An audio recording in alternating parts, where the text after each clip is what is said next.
帝尊苛待妖魔冥3界，所奉天条，迂腐之至。6界早就该易主了，妖界、魔界之人早就有怨言，只不过他们胆小怕事，不敢跟我一同殊死一战。你乃魔界长老，却置魔族于不义。魔族若有怨言，邪神定会亲自来与帝尊商讨。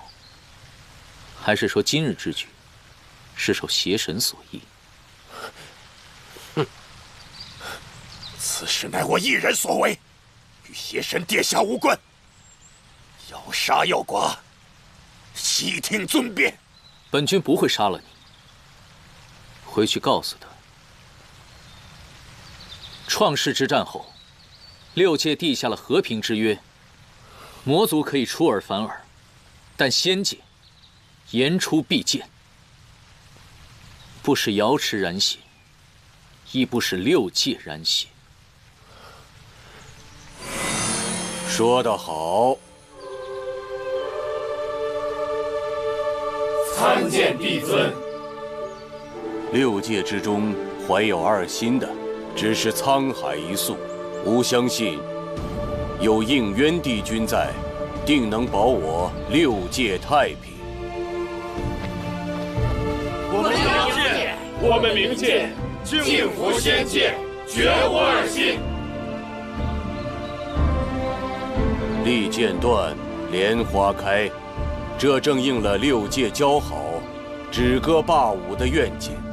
今日莲花一开，此2人化为人形，实乃祥瑞之兆。应渊帝君，此2人乃是你所救，那他2人的名字，就由你来取吧。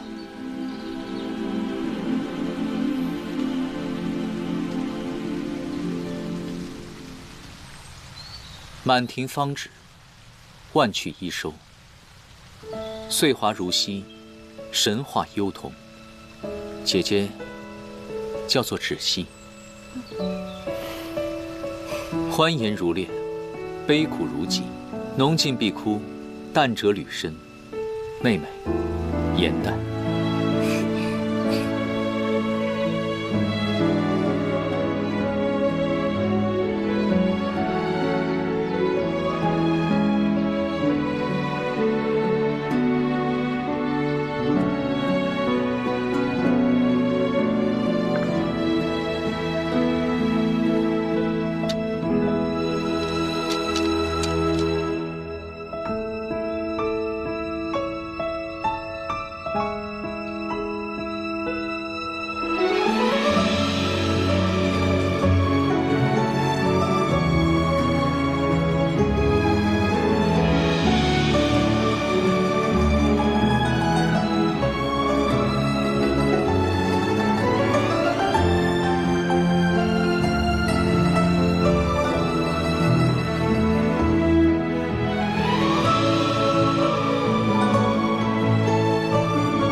什么时候了，你还在睡觉？颜淡，颜淡，快起来，赶快把我们营的法器藏起来，你姐来抓你了。我姐，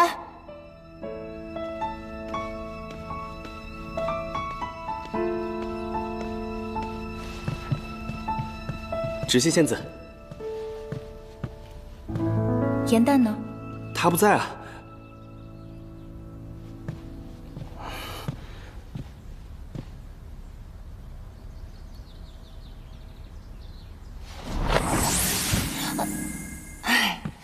不愧是我姐，一眼就揭穿了我的法术。我说芷溪，你现在不是应该在妙法阁掌事吗？你怎么跑这儿来了？有何贵干？为什么没去参加考试？难道你想一直做一个默默无闻的小仙士吗？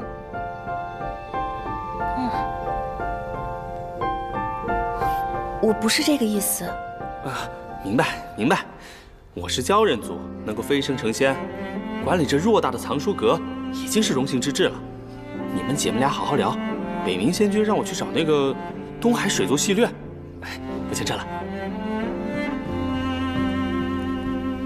姐，虽然你现在已经是妙法阁的副掌事了，可若没有我们这些小仙士进进出出的，你们的工作也不方便嘛。你少贫嘴了，快说，为什么没去参加考试？我实在是对那些仙法一点兴趣都没有。颜淡，你要知道，陆明只能做个小仙士，那是因为他是妖族成仙，但你不一样，你天生仙胎，身负着众仙的厚望，而且你的慧根和灵力都远高于他人，你就不能争点气吗？你知不知道，那些爱嚼舌根的小仙，为了此次考试，特意开下赌局，就赌你能不能通过考试。嗨，没关系，我们四爷汉淡一族有你就够了嘛。只惜你呢，聪慧勤奋，而且出类拔萃，仙途光明。你就好好努力，到时候我就可以狐假虎威，狗仗人势啦。少乱用成语，是真的，窒息。我已经打算好了，以后我就指着你这个靠山了。我知道你对我最好了，我就可以做一个废物的小仙士了。窒息仙子，妙法阁掌事身边的碧翼找你，说是关于贺典的事儿。好，我这就去。你呀，既然你对仙界不感兴趣，那你平日里就看一些修习仙法的书籍。知道了，找你那肯定是大事儿，你快去忙吧。我晚点再来找你。不用担心我了，去吧。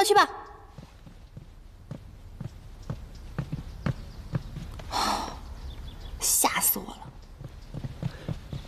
你姐要知道开设赌局的是咱俩，会不会扒了我的鲛人皮，砍了你的莲花镜啊？嘘，小声点儿。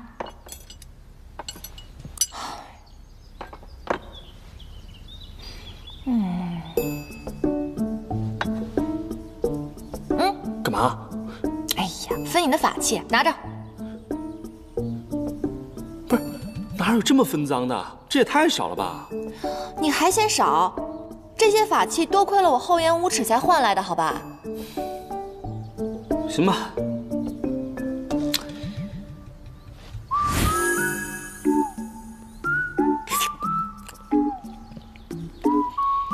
那个，你想不想开接星星大典？接星星大典是什么？就是只惜他们妙法阁负责那个仙阶晋升贺典。你生得不巧，没有经历过。这个大典啊，每500年一次，凡有仙阶者皆会齐聚天之角，接受4位帝君不失仙力的赐福。传闻此仪式场面那是相当的奇美梦幻，所以低等仙士就称它为接星星大典。哇，这个听上去好像很不错的样子。那你是不是已经想到办法能带我混进去了？混进去啊？不可能，天之角守卫森严，像我们这些低阶仙士根本进不去，必须另辟蹊径。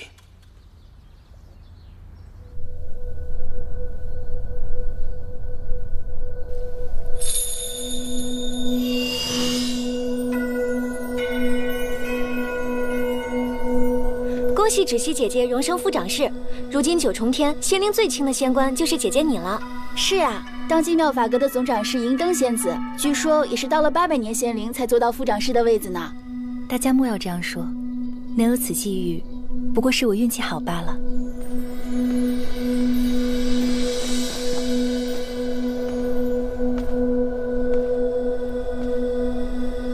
掌事，一切都准备妥当了。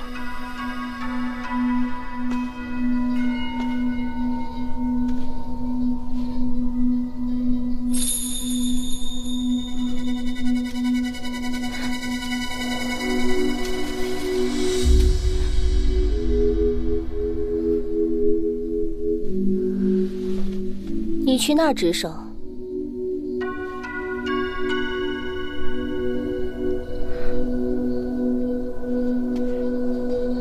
掌事，那过于偏僻，怕是看不见帝君赐福了。天之角唯有晋升仙阶之人才可入的。要不是妙法阁负责掌灯，你区区一个小仙怎可入得？帝君的风姿，也不是你配瞻仰的。小仙知错了。我这就去。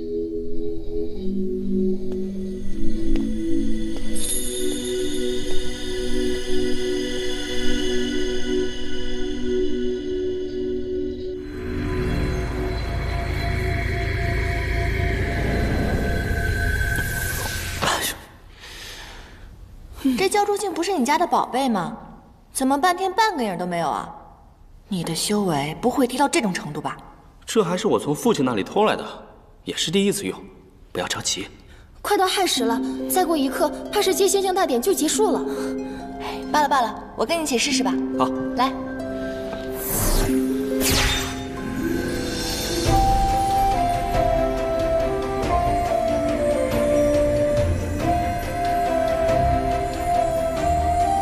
哎，有了！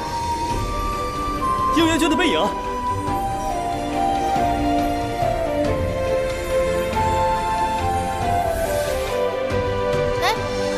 又没影了，你家这个宝贝也太坑了吧！什么都没看到，还浪费了我这么多修为。好歹也看到应元君的背影了，不算毫无收获。是啊是啊，应元君连背影都这么潇洒，要是能去他的宫中侍奉就好了。这9重天上有整整36座宫宇，而应元君的衍虚天宫难进程度，甚至超过了帝尊的玉清宫，排名第1。嚯，那这么看来，分配仙士的长侍不得乐坏了？这得有多少仙娥给他送礼啊？错，衍虚天宫的一切人员调动，皆有应元君的手感，不是谁想进都可以的。唉，这个小人帝君果然事儿多，仗着自己仙力超群，就如此跋扈。如今世间仅存6位上神，帝尊、4大帝君，外加魔族的邪神，应元君一人可抵100万雄兵。千百年来都是因为他在，魔界才不敢妄动。500年前要不是他，你和芷溪早就命丧魔族之手了。应元君是你的救命恩人，你为何如此没良心，还说他是小人？就是，反正我就是看他不顺眼。应元君深居简出，除了关系与他要好的几位仙君，外人甚少能瞻仰到他的尊容。哎，颜淡，他到底长什么样啊？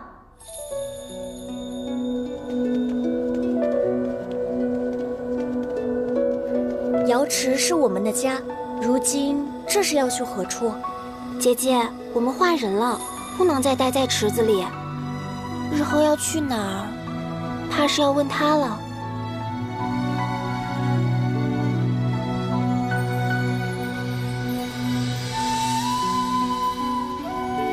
四叶菡萏灵力不凡，若出双生，必定一强一弱。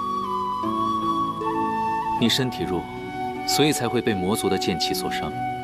速去天医馆稳固仙灵，不可耽误时间。仙家一直讲究魔力修行，未来如何，全凭个人努力。你不必沮丧。姐姐才不弱呢，为花时都是姐姐为我遮风挡雨，你怎可随意评判他人？快向她道歉！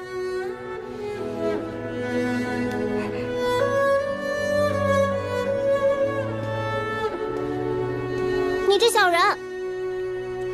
我那个时候刚刚化为人形，就见了那么一次，此后再也没有见过了，哪里还记得？再说了，现在天规明令禁止，神仙们不能动情念。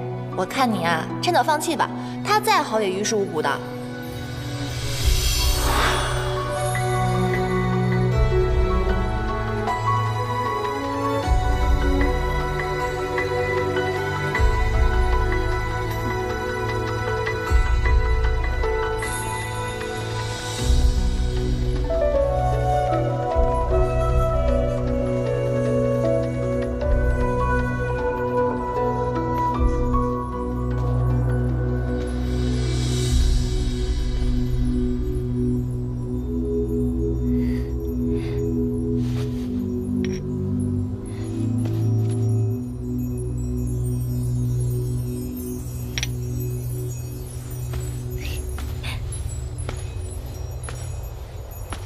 妹妹好吃懒做，姐姐假公济私，你们还真是9重天上的一段佳话呀。颜淡在北冥仙君的玄心崖当差，一向认真，从未犯错。虽然他仙法低微，但他赤心纯正，率性真实，并非长师口中这般。长师平日里怎样说我，我都不在意，但你没资格评价我妹妹。不要以为你当了副长室就能如此和我说话。要不是思璇出了事，就凭你自己，再过500年也坐不上这个位子。思璇总长室一向待下宽和，对你也十分照顾，而你竟然告他触犯情戒。如今你坐上了他的位子，午夜梦回可能安心。他德不配位，触犯天条，我取而代之本就理所应当。你再不忿，也得忍着。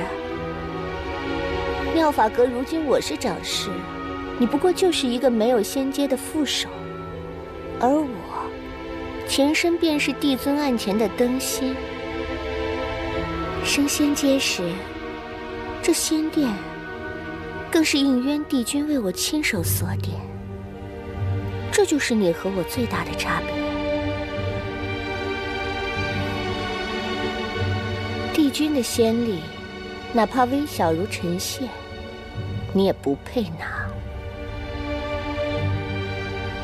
把里面的东西倒了。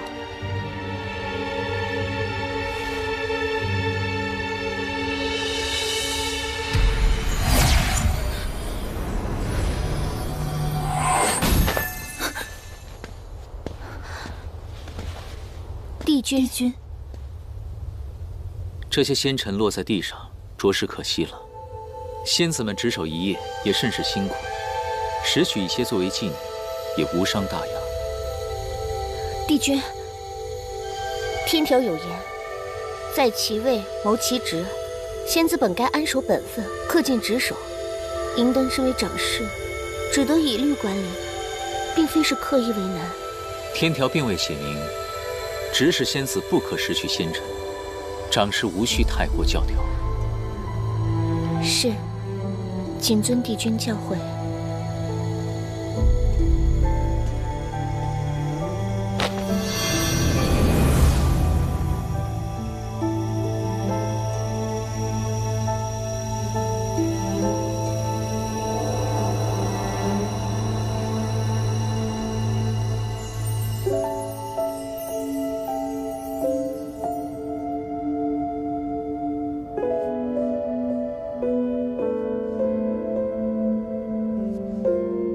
为何佳话与佳话的区别如此悬殊？一个是掌管天庭至宝的天之娇女，一个却是给北冥仙君喂鱼的低等丫鬟。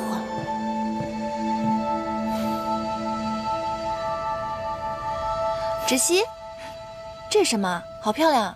大典结束后，我看到空中有些没有被接到的散落星辰，便收集了一瓶，偷偷给你带过来了。芷溪，你对我可真是太好了。你是我妹妹，我不对你好，对谁好呀？你累了吧？快坐下来歇息歇息。你们今天怎么样？我看见了4位帝君。然后呢？我好想成为和他们一样厉害的神仙，希望我升仙阶时，额间的仙殿能由应渊进来点。芷溪，我相信你一定可以的。你可是4叶汉旦，你出生的时候，帝尊就说是祥瑞之兆，你知道吗？你现在是众仙子的榜样。你的出身到现在还被大家津津乐道呢。你呢？你有什么志向？你知道的，我这个人啊，喜欢看书写戏。如果可以的话，我希望能够成为6界第1话本大家。我希望我的戏不光可以在仙界跟凡界顺利演出，我希望所有人都能喜欢。一定会的。颜淡，你知道的，所有的神仙在升仙阶前都要下凡历难，是要经历人生8苦的。可是我从来都没有离开过9重天，心里是有点害怕的。芷溪，别怕，有我呢。芷溪不怕，因为芷溪要永远保护颜淡。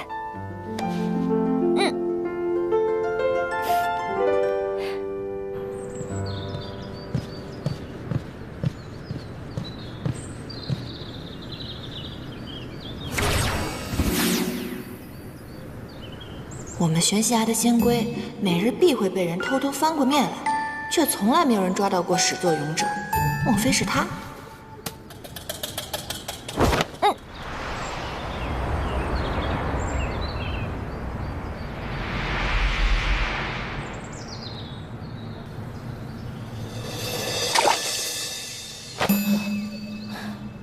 你这个小人！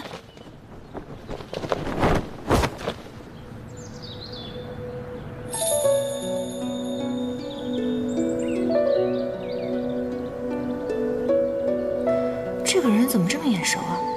我是不是在哪儿见过他？大胆！你是哪个宫的小仙，竟敢翻我们玄心崖的仙龟？怎么，有胆量翻龟，没有胆量报上你的姓名还有先后吗？想逃是不是？这个人的面容跟背影都好生熟悉，好像在哪里见过似的，可怎么都想不起来了。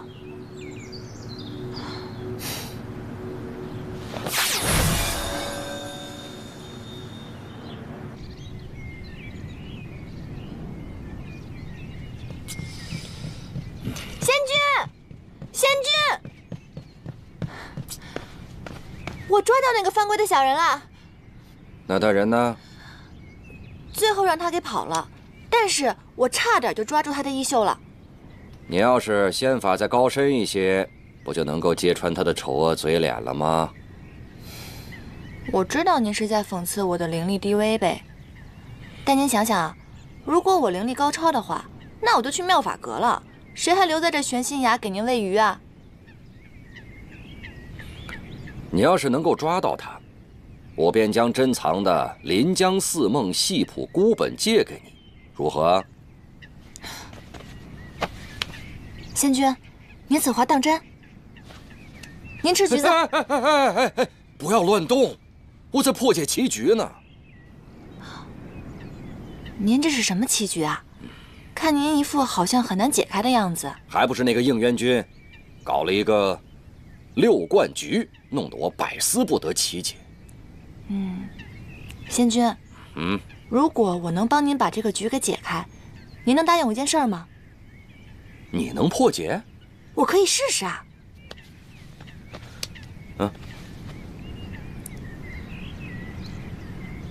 此局虽名为6冠局，实则是一统大3冠中另藏的3节循环，兼充无用，用飞风徐徐制之，便可破解。您可以试一下。飞风徐徐制之。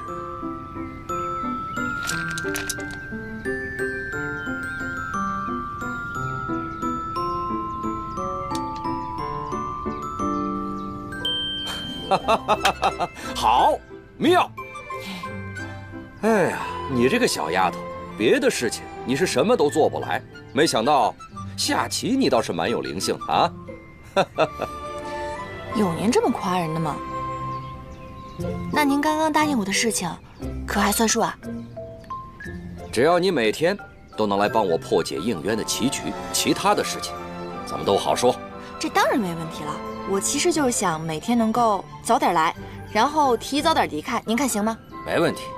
其他的仙兽啊，你就不用喂了，你只要把崖里的这些水族喂饱了，你就算交差了，好吧？仙君，您果然是个大好人，我给您捶捶背吧。哎呀，您真是个好人。哎呀呀，好了，好神仙啊！这般无师自通、聪颖非凡的小仙，着实百年一遇。只可惜此人心性太过浮躁，若能加以磨练，日后必成大器。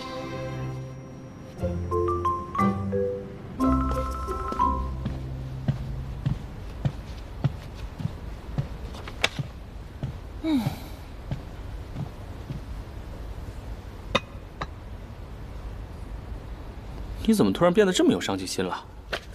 我自知我没有天之娇女的命，但是有天之娇女做靠山，照样是先生赢家。你要找谁当靠山啊？我姐芷溪啊，她马上进仙考核了，以她的实力，肯定能够顺利通过。不过通过之后，她便要下凡去历难。我听闻瑶池盛宴最佳表演者可以得到帝尊的施恩。我呢，打算写一出拔得头筹的大戏，到时候我就请求帝尊，让我代替芷溪下凡历难。你是不是傻啊？这下凡历难那是十分艰难的修行，你知不知道有多少神仙那是有去无回？我当然知道，要是那么容易的话，我还费这么大劲干嘛？差不多行了啊，快把这吃了。再过2个时辰，你就要去全西崖干活了。对了，明日你陪我一起去抓临江思梦。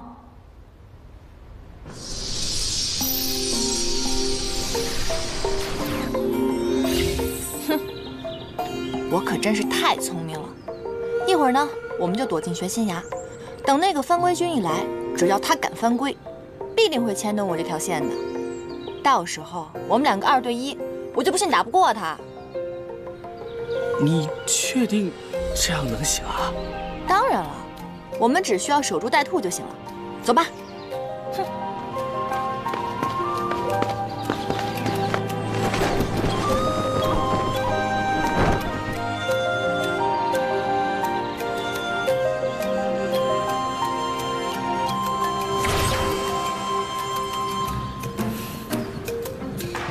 快点，快点！哎，小心！哎，不是已经查了线吗？他来了，怎么我们毫无察觉？对啊，怎么可能？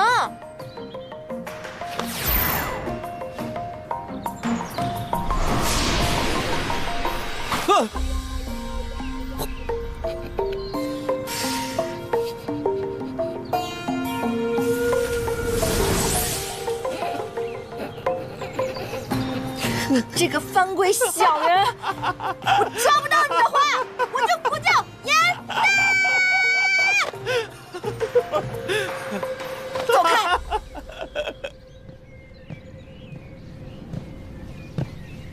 世云，啊，严旦，番龟君抓到了吗？我下次一定能抓住。哎，这是什么？北冥仙君什么时候养了一青一白2条小水蛇啊？他们呀，才不是什么水蛇呢，而是龙。银白色那条啊，是东海龙尊家的太子敖轩；青色的是南海青龙族的公主昭兰。龙族啊，觉得我们9重天仙气盛，所以就把他们子女送来养了。哼，你不说还真看不出来是龙。小家伙。哎。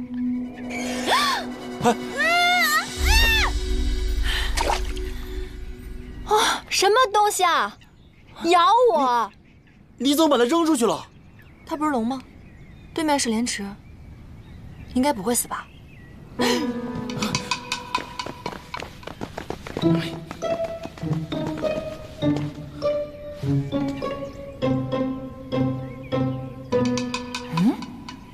这条鱼不会被小白龙砸死了吧？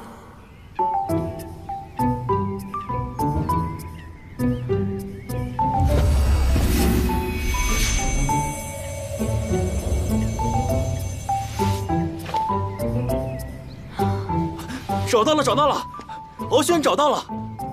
啊，你真棒，你真棒！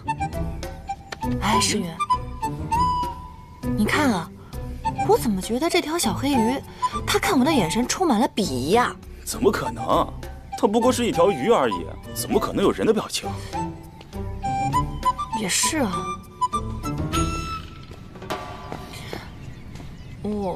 刚才是我不对了，还好我的真身是药。如果刚才真的把你砸晕了，我可太对不起你了。你还瞪我是不是？啊，你这条小黑鱼，你真是鱼黑心也黑啊！刚刚明明是我救你的好不好？等你幻化成人以后，我就好好教你怎么做人。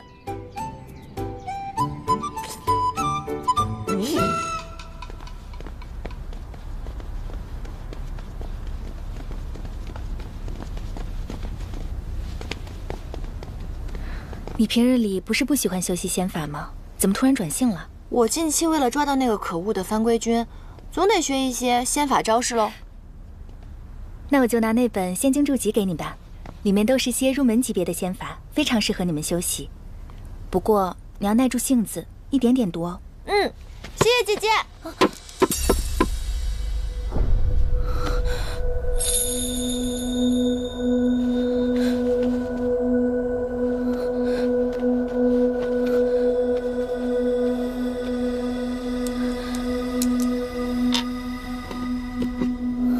怎么了？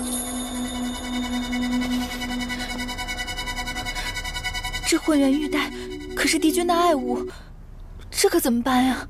啊！两位仙子，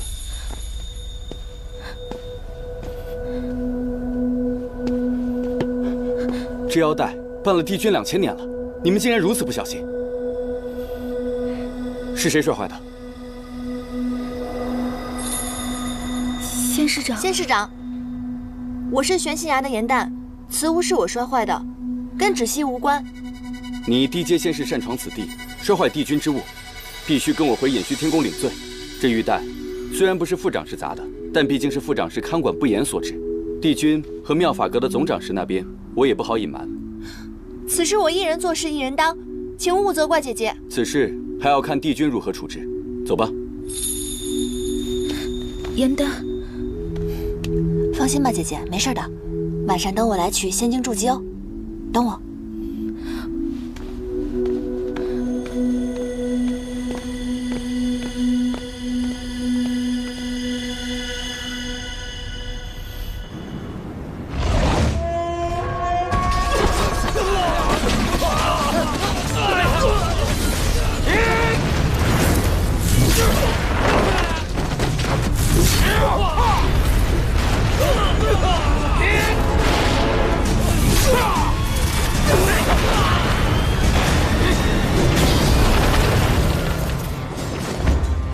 元帅，妙法阁掌事思璇所到法器已被魔族转移。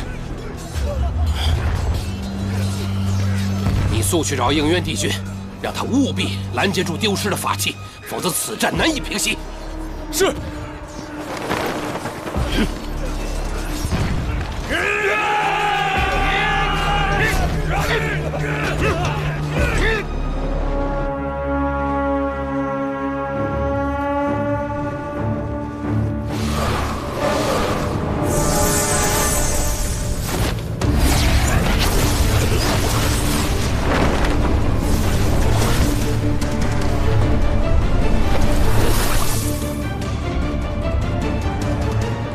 山夷长老，你挑动魔族内乱，若今日交出法器，我会留你一条全尸；否则，我只能顺应天命，除魔卫道。这9重天最强的法器都在我手上，休想让我束手就擒！解阵，诛杀帝君！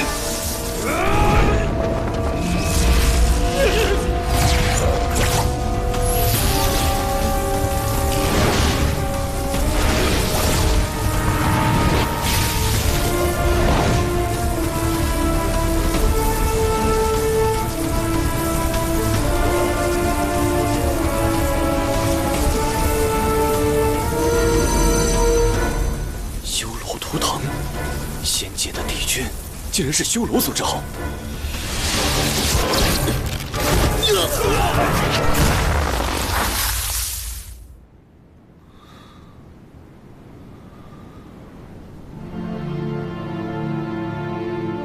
我想你的身世，今日也该告诉你了。你乃是上古恶灵之首修罗族，和仙界仙子所生。你额上的黑纹，便是修罗族的图腾。那我的母亲呢？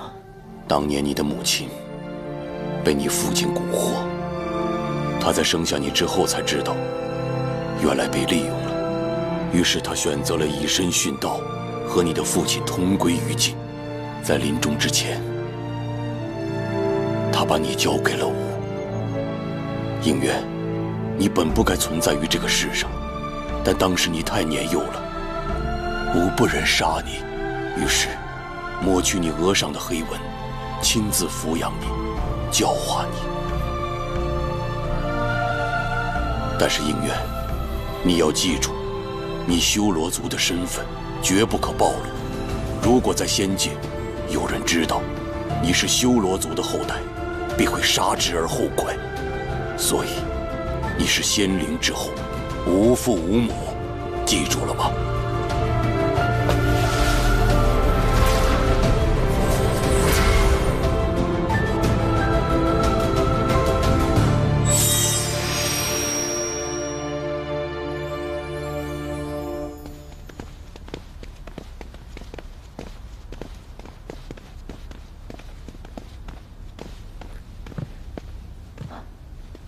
帝尊，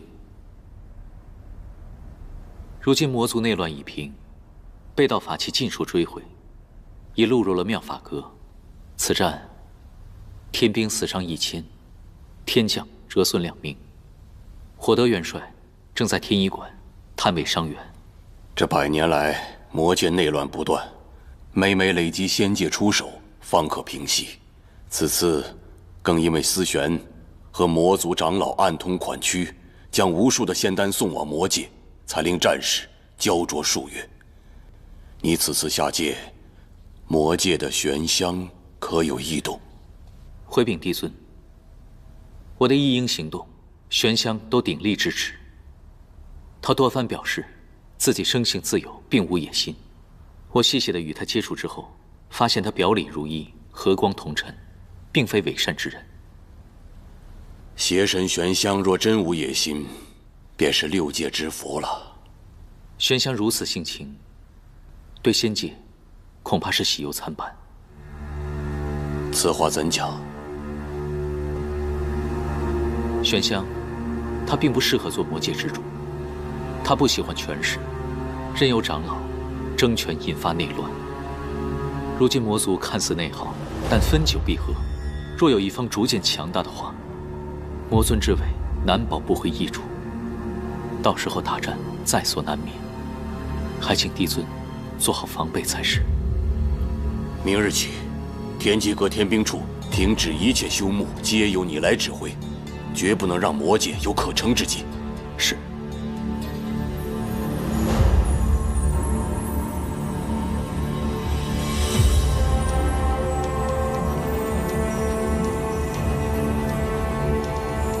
帝尊，已准备就绪。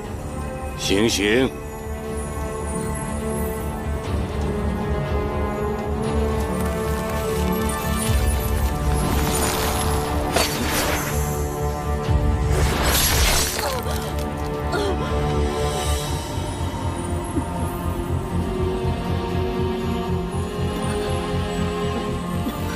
看见了吧，一个有锦绣仙途的仙官长士。连桓清都曾向我要过此人，却因为一个情字，与魔族中人珠胎暗结，违反天条。受情罚者，若不认错，至死方歇。帝尊，思玄执手数千年，一时被蒙蔽。帝尊，可否饶恕他这次？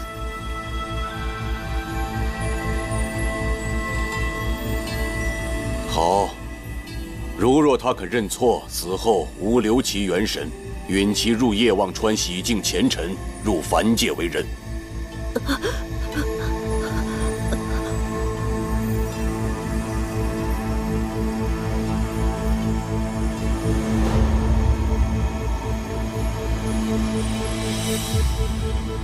思玄，詹姨长老已死，你还有悔过的机会。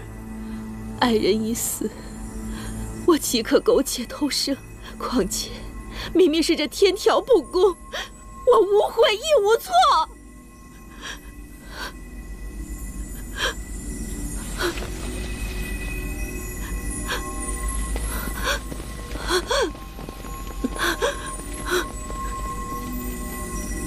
思玄，你因为情爱失志忘义，还在这信口雌黄，说什么天道无情，你知道吗？天条的守戒为什么是不容有情吗？因为唯有神仙无情，才可保6界平安。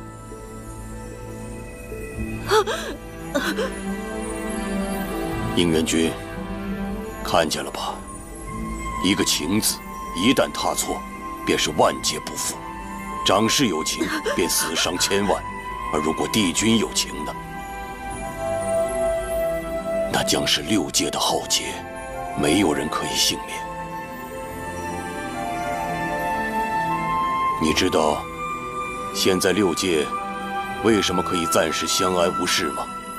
那是因为妖魔冥3界暗流涌动，所有的逆贼正在等待一个机会，在等待你。暴露弱点。怎么，动恻隐之心了？你今日的不忍，只会生出怯懦，而如果他日6界大难，你又如何面对呀？帝君，请你即刻杀了我吧！这9重天，我是一刻也待不下去了。你为詹姨受6界之苦，牺牲一切，而那人在死之前从未询问过你的安危，值得吗？值不值得？帝君日后便知。我不会有那一日。请有心生，帝君，难道就无心吗？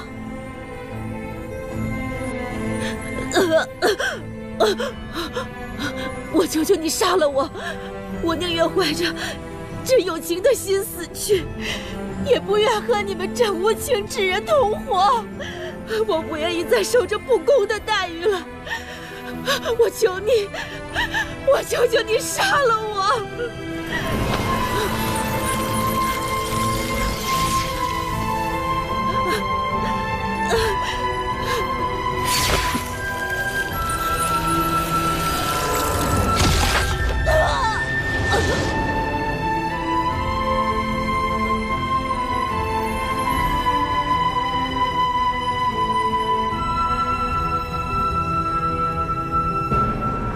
情法不可违逆，我能做到的，就是保下你的一丝元神。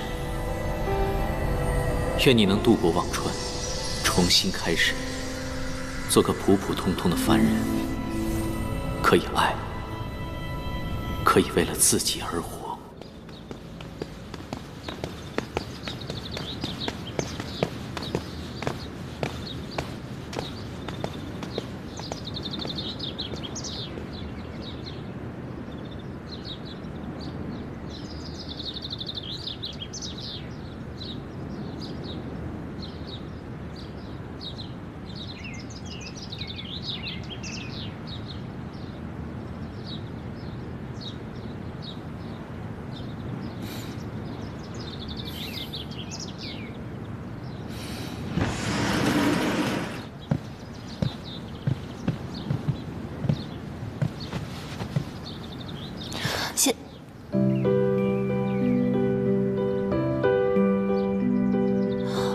范归君，是你！颜淡，休得无礼！本君先好，清离应渊帝君。帝君与范归君是同一人。小仙鲁莽，不小心弄坏了帝君的衣物，还望帝君惩罚。玄仙崖的仙士怎会接触到此物？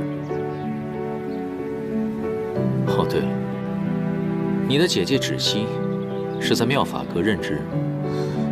是小仙去拜访姐姐的时候，不小心弄坏了您的玉带，跟姐姐毫无关系，是小仙因人所为，还望帝君明察。损坏腰带没有什么大事，起来回话。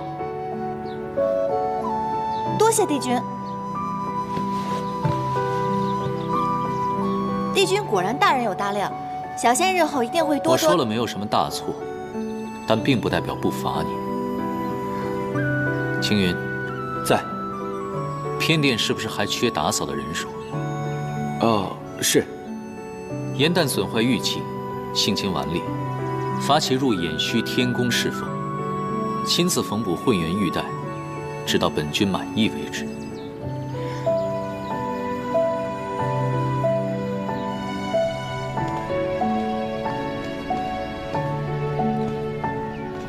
唉，仙君，您别送了。今天我就要走了，您要好好保重身体，以后我会常回来看您的。唉，没想到你走得这么突然。唉，别难过了。这以后谁来帮我破解棋局啊？唉，别哭了，仙君。仙君。我在您这宫里待了200多年，难道我除了给您破棋局，没有任何地方让您舍不得吗？您这么说，我可真是太寒心了。我可不是这个意思啊。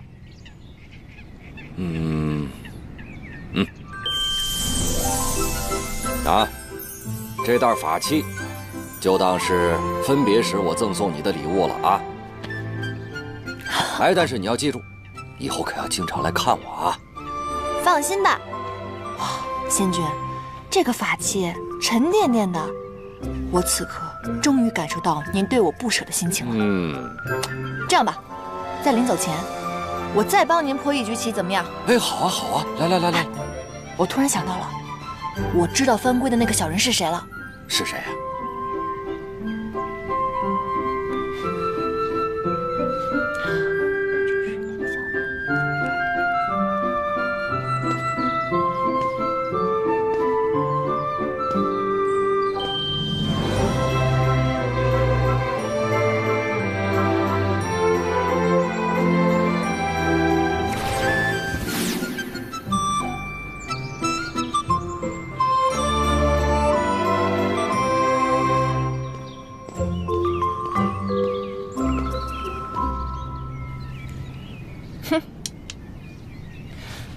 小人帝君这回总算是黔驴技穷了，这局还没有上一局难呢。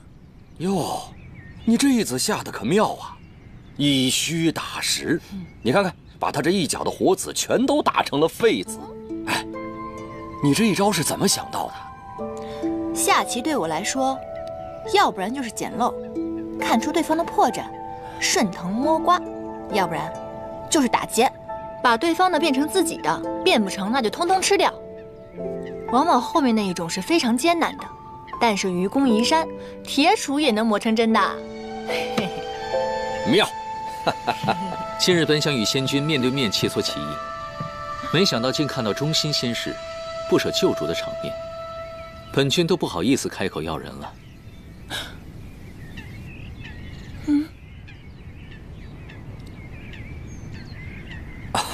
应元君，你什么时候来的？小人帝君那句我就到了。看你们如此专注，我也不好出声打扰。你好歹堂堂的上神，你这样如此偷听别人的墙角，这样不太好吧？本君上梁不正下梁歪，影响的仙君一起作弊，真是惭愧。应元君，你说笑了，你一定是看我破解棋局呢特别的辛苦，所以呢你就一次一次的降低难度，故意放水，是吧？刚才只是说笑。颜旦呀，去了偃虚天宫之后呢，由你亲自教导，我想他的棋艺和仙法一定会更上一层楼的。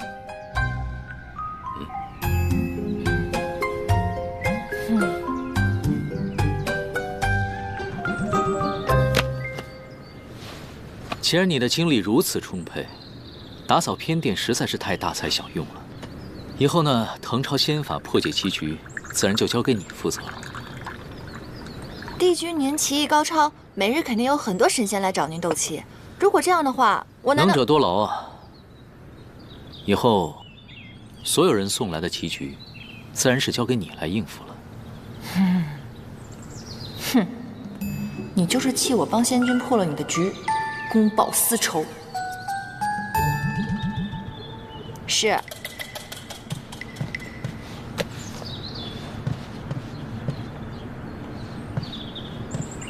还有，混元玉带尽快补好，莫要让其他仙士去催，白白浪费别人的时间。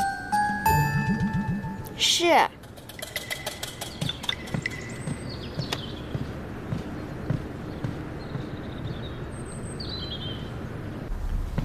应渊这个小人，他表面温文尔雅的，他实则呢肚子里一堆坏水，给我安排这么多活让我干，他就是故意想整我。小人。没想到众人眼中如此完美的帝君，还有这样一面，这在我心目中的形象又丰满了一些。你到底跟谁一伙的你？好了，颜旦，帝君翻规不过是童趣之举，哪有你说的那么严重啊？况且他与北冥仙君对弈，外人本就不该干预。你当着他的面说他是小人，他还能一笑了之，可见他宽宏豁达，是个正人君子。窒息，你清醒点好不好？你这是色令智昏啊你！你们知不知道延续天宫有多大？每天什么活都让我干，腰酸背痛的，还有那个书让我抄了一遍又一遍，我脑袋都快疼死了。多少人想来延续天宫还进不来呢？你有这样的福气，应该珍惜才是。哦，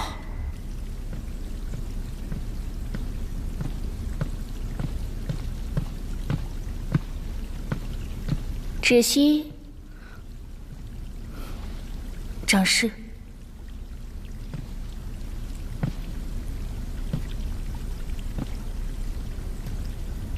耍小聪明让妹妹顶罪，你们还真是姐妹情深。可惜帝君宽和大度，让颜淡因祸得福了。不知你这个做姐姐的，心里酸不酸？有没有一丝后悔？若不是那一念之差，如今飞黄腾达的可就是你了。延续天宫的差也并不好当，颜淡每天甚为辛苦。这种不痛不痒的诉苦，你也信？不过就是炫耀罢了。颜淡不是这样的人。那你说她是哪种人？不思进取的废物妹妹？双生莲必分强弱，大家都说你是强的那个。我看未必。不然帝君为何一眼挑中那个一无是处的颜淡？你自己好好想想吧。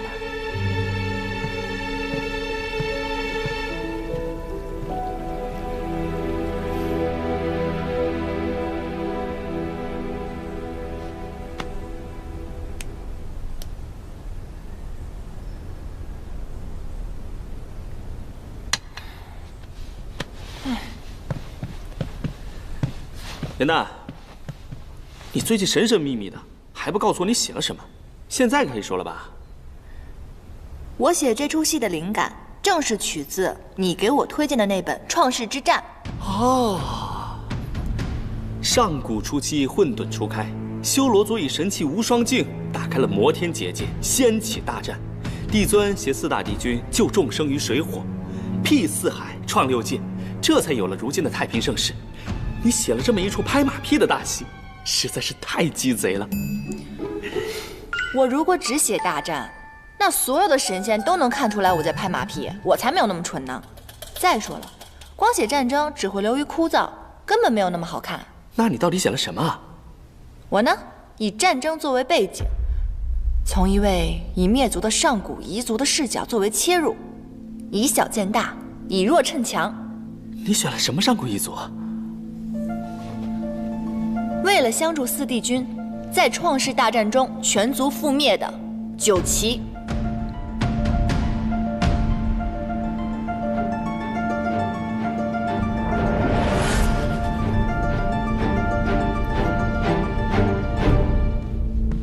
你竟然翻出了九岐？正是，他曾被誉为6界当中最强悍的水族，上天为龙，入海为鱼，百毒不侵，水火不灭。可就这么厉害的种族，却在这些年的和平当中被人们逐渐遗忘了。如今除了我们，谁还能想到当年惨死的九岐呢？你是不是想到了自己，觉得同病相怜了？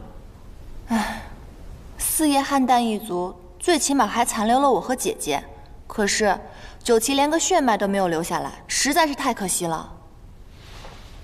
传说九岐虽然善战，但却生来欲望浅薄，在每化人之前都会经历命悬一线的紧要关卡，没度过呢，就会灵力散尽而亡；度过了，便是浴火重生。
阿晨，你所占之地，除妖冥两族之要隘，恐有腹背受敌之嫌，定要小心。我会的。妖冥两族尚好对付，而你，风翼，平定了生死场，速速来找我。这是自然。我们不如打赌，谁先结束战役，我们孩儿的名字就由谁来取，可好？好。希望孩子诞生前，我们便可团聚。这么多年了，竟还有人记得我们九旗一族。停！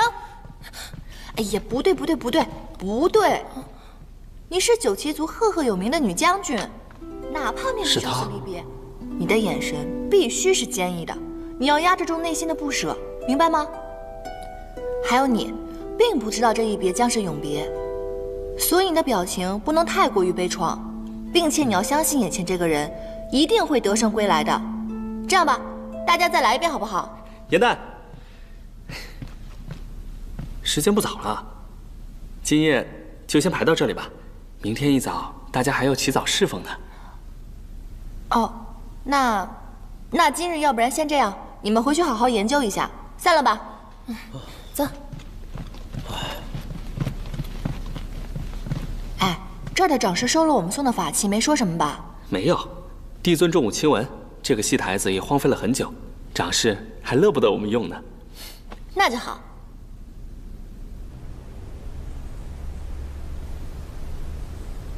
唉，这第一章是写九旗两位将军的生离，最后一章是写他们二人的死别。唉，也不知道中间四帝君的戏份该如何写。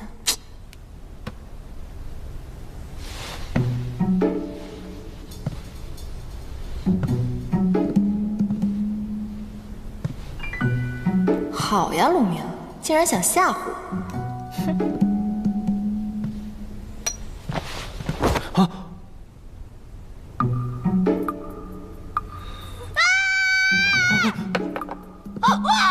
我的鸡巴！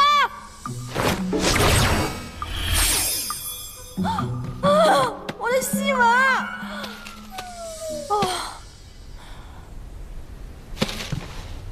兄台，你哪位啊？你为什么半夜来我房间，还会水系仙法？你说，你干嘛的？不说是吧？好，你不说的话，我现在喊天兵抓你了。天！我呢，只是一个刚刚偷偷化成人身的一个黑羽小仙而已。啊，我是无意间误打误撞的走进披香殿，看见你们正在排戏，我觉得很有趣。我又想知道后续发展的情况，就偷偷溜了进来。我只是想看看后面的戏文是怎么写的。刚化成人形就长这么大？原来是水族，怪不得能灭火。所以你刚刚说的那些，就是你帮我抢救戏文的原因喽？啊。看来你这条小黑鱼还算有良心嘛。我之前认识的那条就没有你这么有良心了。看你的装饰吧，确实不像什么仙君仙士，所以你跟我来，当真是因为觉得我戏写得好？是啊。乾隆尊还有尊后的故事，我也很想知道后面到底发展的怎么样了。哦，对了，九旗呢本来是我们的四海龙尊，我很想知道他们接下来的情况。你居然知道九旗？我以为现在除了我，没有人知道九旗了呢。小伙子，有眼光啊！叫什么名字啊？我还没有名字。连名字都没有，看来他定是身份微末，处事艰难。是这样的啊，今天你遇上我，算是你的幸运。以后跟着我吧，只要有我在，保证带你吃香喝辣，做一个快活神仙，怎么样？若非是他在我渡关的危急时刻现出真身相救，我必不会这么顺利的成功化人。既然如此，就算做个跟班也无妨了。怎么样？考虑好了吗？当真如此？当真如此啊！你不是还没有名字吗？让我来帮你取一个吧，等着啊。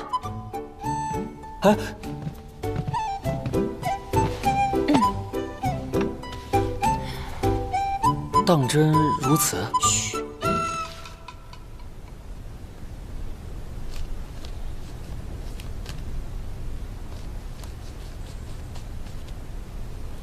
好了。这个名字竟然还不错，是吧？于墨。嗯。我明明写的是于黑土啊。啊？不是你说的吗？你刚刚从小黑鱼幻化成人形，所以我觉得黑土很适合你。不，这名字未免也太土了吧？还是于墨好听一点。你看啊，是命运让我们相遇，又是缘分让我来看错这2个字，所以我决定往后还是叫于墨吧。虽说有道理啦，可是我还是觉得黑土比较可爱朴实啊。不是，还是顺应天命吧，往后就叫于墨吧，好不好？那好吧，就叫这个名吧。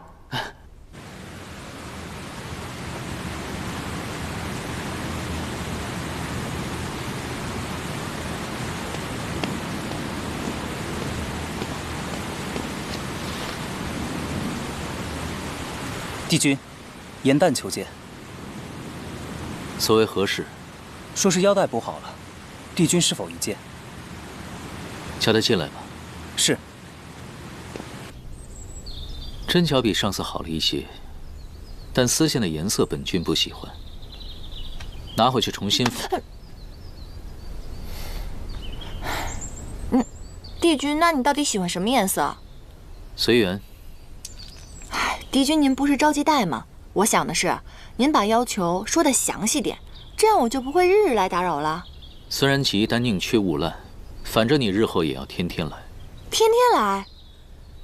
过来，破局。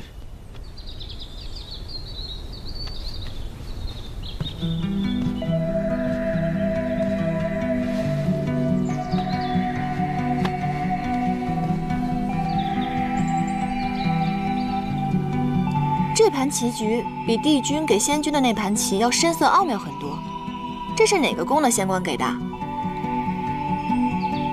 是我自己设计的，你看看，可否能解开？我试试。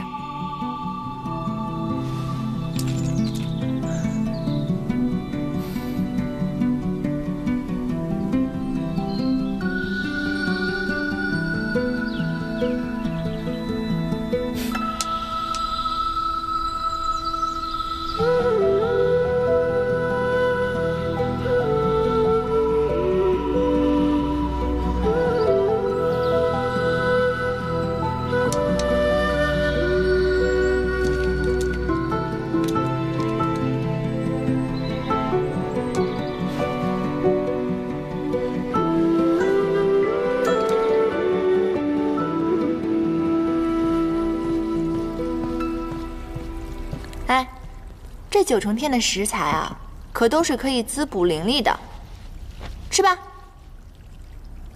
刚才我进来的时候就说了，我绝对不干偷鸡摸狗的勾当，你还偏要我坐在这儿。切，假正经。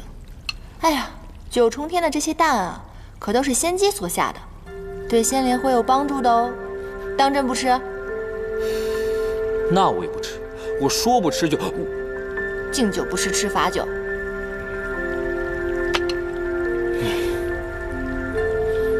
我说，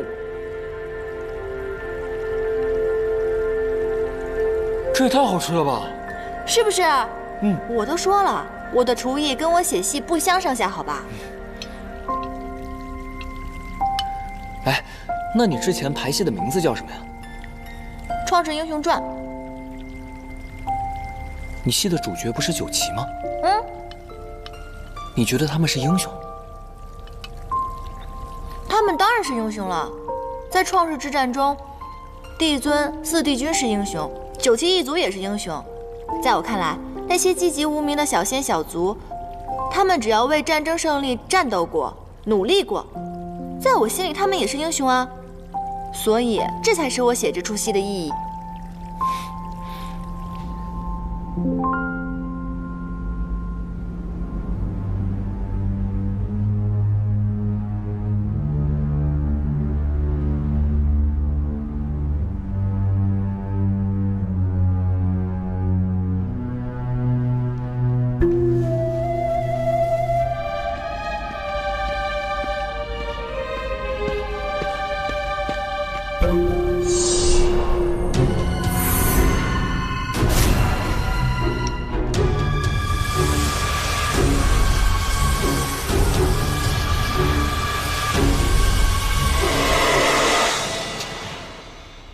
是不查不知道，一查吓一跳。原来地崖上那棵昆仑神树，竟然是创世之战后挪移过来的。神族与魔族仅是一线之隔，而且此树灵力太过强盛，司帝君肯定是觉得不宜长期种在魔族，一方以后难以控制。反正我是无法体验大战时那种惨烈了。不过那棵神树，咱们倒是可以去看看。哎，我正有此意。不可！昆仑神树是靠吸收灵力为生的，若是不小心被它捆住，几百年的修为就要废掉。况且，地崖是9重天的禁地，若是被抓住了，可是要受罚的，知道吗？快点，快点！救命啊！救命啊！二位仙友，救救我！你是哪宫的小仙官啊？你怎么被这神树给捆住了？我一时贪玩，误闯了禁地，没想到就被这棵树给缠了。可是古籍上记载，只有对此树施了灵力，它才会主动攻击。你又为何偷偷在此施法呢？我怎么知道这么多？我只是看叶子好看，想取回一片拿回去做书签罢了。小心，他骗我们。啊？你骗得了别人，骗不了我。你刚刚在撒谎，那树上有刀痕，是不是你弄的？昆仑神树的枝叶既可以制毒，又可以制成灵丹，你一定是偷偷到此的。说，你是哪个宫的仙使？说。